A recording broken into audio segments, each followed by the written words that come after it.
ታሟል ሲባል ሞተ፣ ሞቷል ሲባል ተቀበረ፣ ተቀበረ ሲባል ተነሳ። አስጀምረኛ ብለ ተወዳጁ አርቲስት ነጻነት ወርቅነህ ከዚህ ዓለም በሞት መለየቱ ተገልጿል።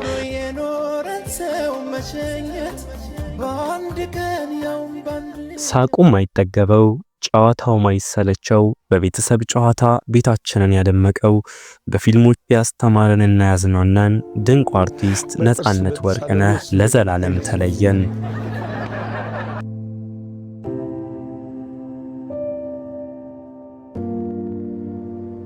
መላው የኢትዮጵያ ሕዝብ በድንጋጤና በሐዘን ላይ ነው። ብዙዎቻችን የምናውቀው በሳቁና በጨዋታው ቢሆንም ከጀርባ ግን ከባድ የሆነ የህመም ጊዜን እያሳለፈ ነበር። ዛሬ የነጻነት ወርቅነህ የሞት መንስኤ፣ ልብ የሚሰብር የመጨረሻ ሰዓታቱ፣ ሳይሳካ የቀረው ኑዛዜውና የቀብር ስነ ስርዓቱ ዝርዝር ወጥቷል። የዚህ ተወዳጅ አርቲስት የመጨረሻ ጉዞና ታሪክን በዝርዝር እንመለከታለን። ነፂ ትላንት ጠዋት እንደማንኛውም ቀን ለወትሮ የሥራ እንቅስቃሴው ለመውጣት እየለባበሰ ነበር። ነገር ግን ድንገት ያልታሰበ ነገር ተፈጠረ። ልብሱንም ቀይሮ ሳይጨርስ ከባድ ድንገተኛ ህመም ተሰማው። በዛች አጭርና አስጨናቂ ሰዓት ወዲያውኑ ለጓደኛው በመደወል ሁኔታውን አሳወቀ። ጓደኛውም እንደደረሰን በፍጥነት ወደ ICMC ሆስፒታል አምርተዋል። ነገር ግን ነገሮች አልተስተካከሉም። በመንገድ ላይ ሳሉ ህመሙ እየባሰበት መጣ። ሆስፒታል ከደረሱና የሕክምና እርዳታ ማግኘት ከጀመረ በኋላ ህመሙ ከአቅም በላይ ሆነ። በሚያሳዝን ሁኔታ በምሳ ሰዓት ገደማ የዚህ ድንቅ አርቲስት ነፍስ ከስጋው ተለየች። ፖሊሶችም በሆስፒታሉ በመገኘት ሁኔታውን አጣርተዋል። ብዙዎቻችን ነጻነትን በፈገግታው እናውቀዋለን። እሱ ግን በውስጡ ትልቅ ህመም ይዞ ነበር የሚኖረው።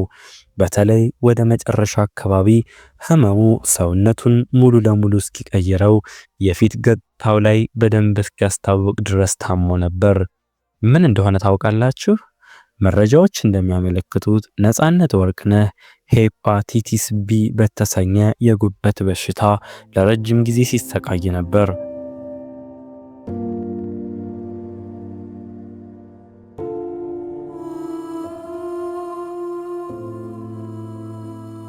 እንደሚታወቀው ይህ በሽታ በጊዜ ካልታከመ ወደ ጉበት ካንሰር ወይም ሊቨር ፌይለር ሊያመራ የሚችል ከባድ ህመም ነው።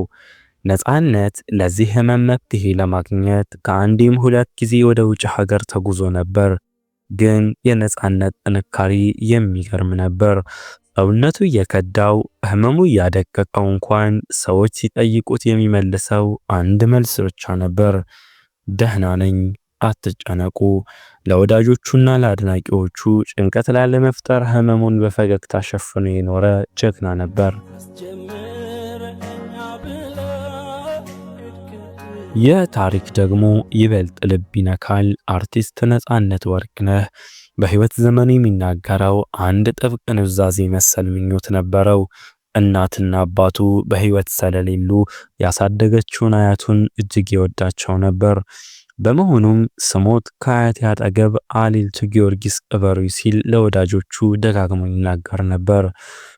የሚገርመውና የሚያሳዝነው ነገር ይህ ድንገተኛ ሞት ከመከሰቱ ልክ ከአንድ ሳምንት በፊት ነጻነት ወደ አሊልቱ ጊዮርጊስ ሄዶ ነበር። ለምን መሰላችሁ? ቤተ ክርስቲያኑን ስለማደስና ስለ ልማት ስራዎች ከደብር አስተዳዳሪዎች ጋር ሊመክር። እዚያው ቦታ ላይ ቆሞ የሚቀበርበትን አፈር ተረግጦ ለቦታው ልማት እቅድ አውጥቶ ተመለሰ። ሆኖም የአያቱ ጓሮ የመተኛት ህልሙ ሳይሳካ ቀርቷል። አርቲስቱ በሀገር ደረጃ ያለው ክብርና ለኪነ ጥበቡ ያበረከተው አስተዋጽኦ ቀብሩ በመጪው እሁድ በታላቁ ቅድስት ሥላሴ ካቴድራል እንዲፈጸም ተወስኗል። ምንም እንኳን ክብር ቢሆንም የልቡ መሻት አለመፈጸሙ ግን አድናቂዎቹንና ወዳጆቹን አሳዝኗል።